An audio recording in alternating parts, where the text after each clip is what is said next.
All protocol duly respected. Good morning. My name is Therese Audrey-Zwinda, and I'll be presenting on the effect of nitrogen fertilizer stabilizers on the growth, yield, and feed quality of silage corn in a boreal climate. The outline of my presentation will go as follows: the introduction through materials and methods to the conclusions and recommendations. Globally, maize is the most cultivated coarse grain, and as of March 2021, it totaled about 1,474.1 million tons of production. It is mostly used for food and feed.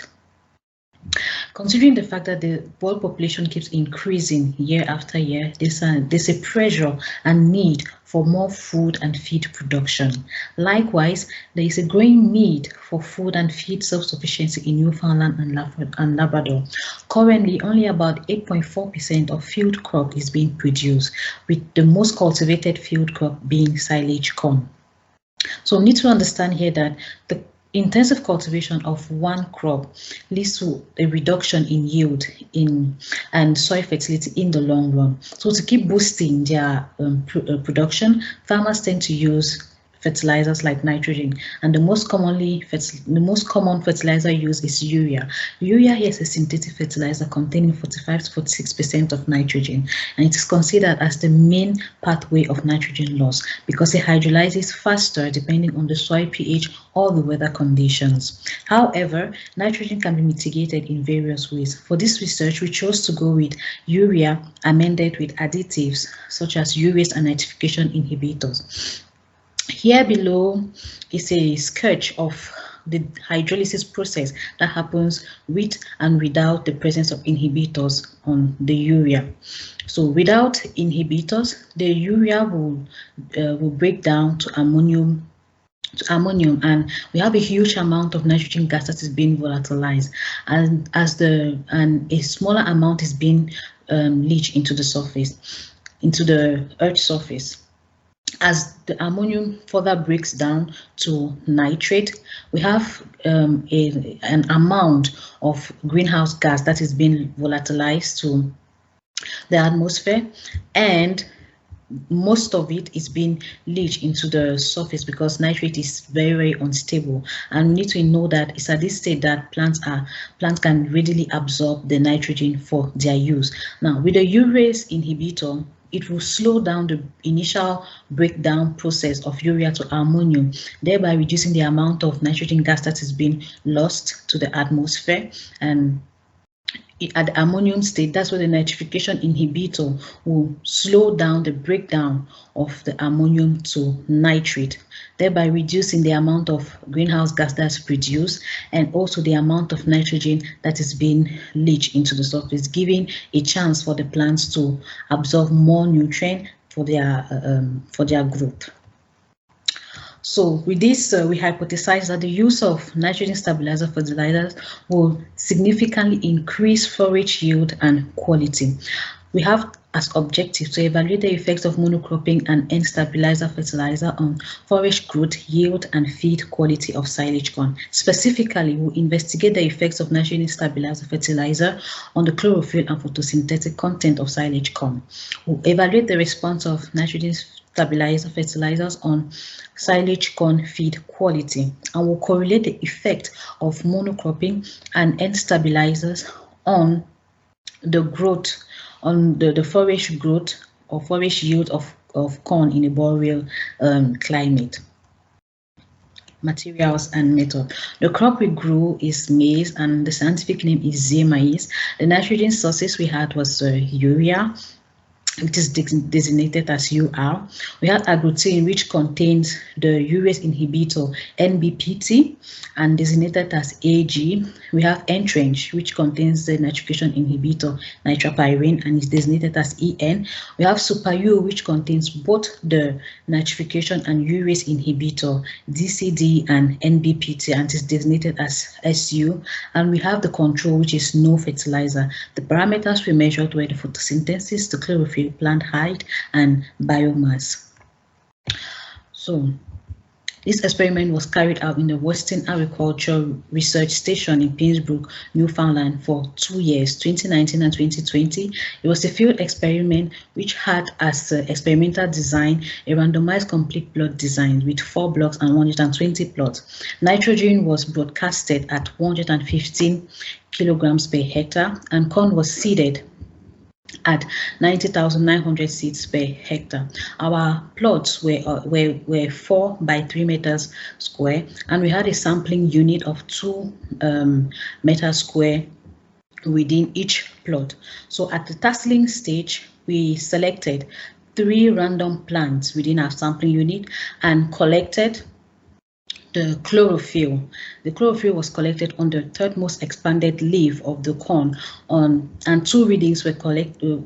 1 reading was collected on each side of the midrib of the leaf using the SPAD 502. Meanwhile, the photosynthesis, only one reading was collected on the third most expanded leaf of the crop using the Lycor 64XT. At harvest, a total of 10 plants were harvested. That is 5 consecutive plants within the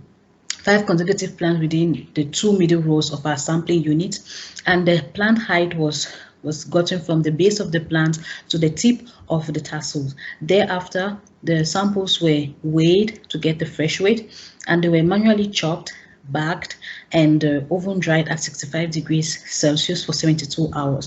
Thereafter, they were ground with the Wiley mill and sent for field analysis, and the statistical analysis used was a 2-way ANOVA in Excel stats. For the results and discussion, I would like to emphasize here that all parameters except chlorophyll were significantly different between the years. So using the year as a factor, both all parameters except chlorophyll were significantly different. But here we are presenting only the parameters that were significantly different in terms of the nitrogen sources. The chlorophyll, there was a response to our treatment, with all our nitrogen fertilized treatment being significantly higher than the control. You can see here with the difference of in letterings. So all other the nitrogen stabilized treatment were not significantly different from our conventional urea source, but however, Super U tend to be 2% higher than our conventional nitrogen source. And these results are in accordance with Core AR 2018. In terms of yield, there was a response to our nitrogen treatment, and we can see here that all our nitrogen fertilized treatment, that is Super U, Agrothin, UR, EN, and Super U, Agrothin, UR, and EN were significantly higher than our control. So only EN was not was lower in terms of yield as compared to the UR, conventional nitrogen, but the Super U and Agrothin were higher, though not significantly, than the UR. And here I want to emphasize here that Super U tend to be higher than the conventional urea, though it was not significant, but it had a higher percentage increase in yield. And these results are in accordance with Abalos et al., which state that Super U will tend to produce higher yields because it contains both a urease and nitrification inhibitor. In terms of plant height, there was a response to our nitrogen treatment.